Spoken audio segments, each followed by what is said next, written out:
Here on First Things First, it is time to recap Super 6 NFL Sunday. A lot of upsets around the league. Oh, boy. All right, so yesterday, Nick, you nailed the Packers winning by 8. Okay. But I'm going to explain. Is the red bad or is the red's bad? Red's bad. Let me defend myself here. Go ahead. The Lions. Yep. We didn't know Stafford wasn't going to play. That one shouldn't count. The Saints I got wrong, but I actually, morning of the game, picked the Falcons as an upset special. The Chiefs I have no defense for, just like they have no defense for. The Cardinals should have won that football game, not for a very questionable overturned pass interference call in the end zone. Jets, Giants, who gives a damn? So really, if you think about it, I went 5 out of 6. Well, now, it shows you that I went that was 1 a out of great 6. afternoon. But if you really think about it a different way, I went 5 out of 6. The only one I really got wrong was the Chiefs. If was a fifth, we all be drunk. Yeah. I needed to be drunk yesterday. I lost all my money, all of it. I'd love to see your in-season ratio. Oh, it's really outstanding. Is it? I'm way above 500 despite yesterday. Bettors may want to bet against your pick. Oh, okay. Oh, okay. That's very interesting, Coach. All right, maybe we should cross-book each other. Hey. You send me your picks, I'll send you mine. All right. We can put, you've got multiple palatial estates. You can dip into some of the equity from one of those.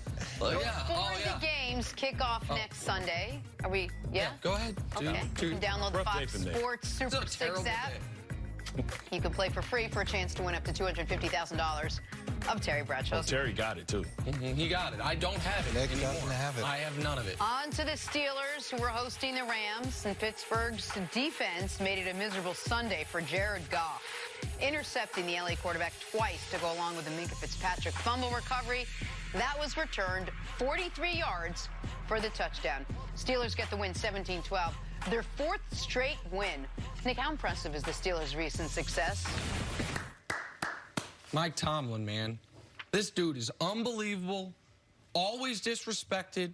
Seemingly, if they can't beat the Patriots, he goes into the year on the hot seat, even though this organization's had 3 coaches in 50 years, and he's never, for media on the hot seat, not actually on the hot seat, like the speculation about him. And this team was 0-3, and I thought made a grievous mistake.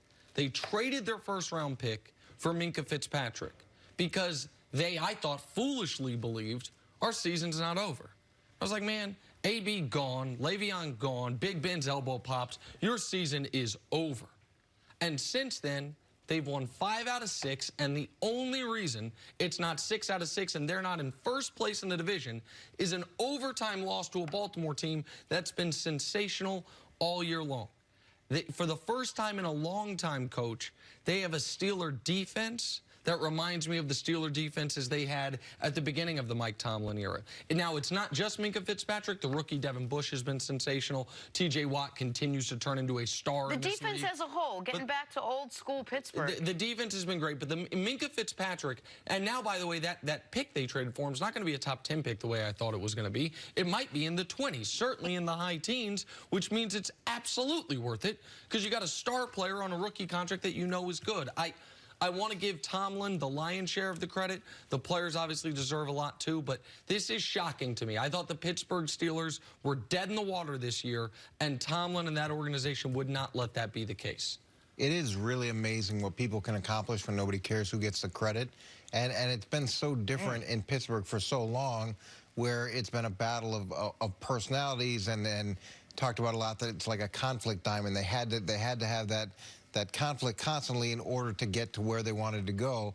So for them to have a team now that you don't hear about any of the personalities, you don't hear about anybody looking for their credit. Yep. And it's unique. And Tomlin was trending in that direction, and now he's got a group that's operating in that way, and I think that reflects his personality.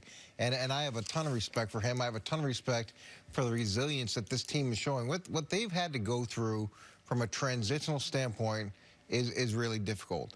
Am I as sold on the defense as you are? I don't think so yet. I like a lot of the stuff they're doing. Those old school Steelers defenses, though, it's hard to put this group in and I didn't mean to. Group. What I mean is that the defense had been a huge liability for them the last year plus, and right now it's their strength. Well, and to your point earlier, I do think that they finally got all the ingredients that they need to have a traditional Pittsburgh Steelers defense. They got two great outside guys in Bud Dupree and Watt. They finally got, somebody who can replace Ryan Shazier and Devin Bush, that fast guy that you can blitz. But I think what makes this Steelers defense a little bit more unique is the addition of Mark Barron, who gives them somebody when they go against a team like the Patriots that is used to playing in space, because he's a converted safety, so you can put him on some tight ends and he can be able not to be a liability when they get spread out. Now, Micah Fitzpatrick makes him special because every 3-4 defense that's elite that I've been on has always had an impact safety. Now, Trey Edmonds is going to be a future player, but Micah Fitzpatrick is arguably the best safety in this division. That's with Derwin James and that's with Jamal Adams, because his ability to also get off the hashes in the conference. Also because his ability to get off the hashes, and he's a guy that can play in the slot as well. He gives you so much scheme versatility, and they have so many players that can give you so many different things that they're able to adjust to different types of defensive attacks. And this offense is just playing complementary football. This is how the Steelers used to win before Ben became of age, running the football, not really throwing the ball that much, and playing stout defense and getting turnovers. So where does this leave the Rams now?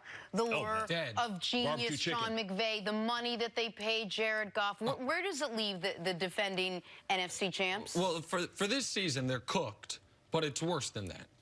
Because they have they join, if we're going to cross sports, they're now in the category the Washington Wizards are in, where they have a player on their team with the single worst contract in their sport. What John Wall is to the Washington Wizards, Jared Goff is about to be the Los Angeles Rams, which is an anchor around their neck that pulls them to mediocrity. He's got the biggest cap hit of anyone in football next year. Like that big contract he got does not really start hitting their cap until next season. They believed that they are this close to the Super Bowl because they were in the Super Bowl last year. But something's happened to them. There was that duel against Patrick Mahomes on national television last year, 54-51, change football. Since then, he's got 18 touchdowns and 25 turnovers. Since then, he's got a 79 passer rating, and since then, his team is 10-7. And so now McVay's got to eat some of that too, because he got so much of the credit early. And obviously, Todd Gurley, it's a shame what's happened to him. That 12 carries for 73 yards. We're like, wow, Todd actually had a good game. That's where he is because of his knee issue. But the Rams went from the hottest item out there to something that's going to be left on the shelves for years to come, I fear, because they got the biggest cap hit in football for a running back next year, the biggest cap hit in football for any player next year in Goff. They've got the second biggest cap hit for any player in football in Aaron Donald. They just traded for Jalen. Like, they have a team that is built to win right now, and they don't show the ability to do it. I think you're being a little too harsh here. Bill, they've got to learn how to deal with adversity. They haven't had very much of it. And people wrote Jared Goff out before Sean McVay got there. Rookie season. And we were killing Kirk Cousins and his contract early this season. Things can turn around for them just like it's turned around for other people. The problem is they have two quarterback contracts on the roster, on the offensive side and the defensive side, Jalen Ramsey. So that stops your ability to create depth.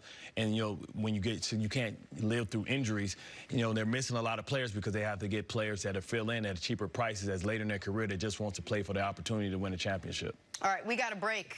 Coming up, are the Dallas Cowboys on the verge of missing the playoffs? That's next on First Things First.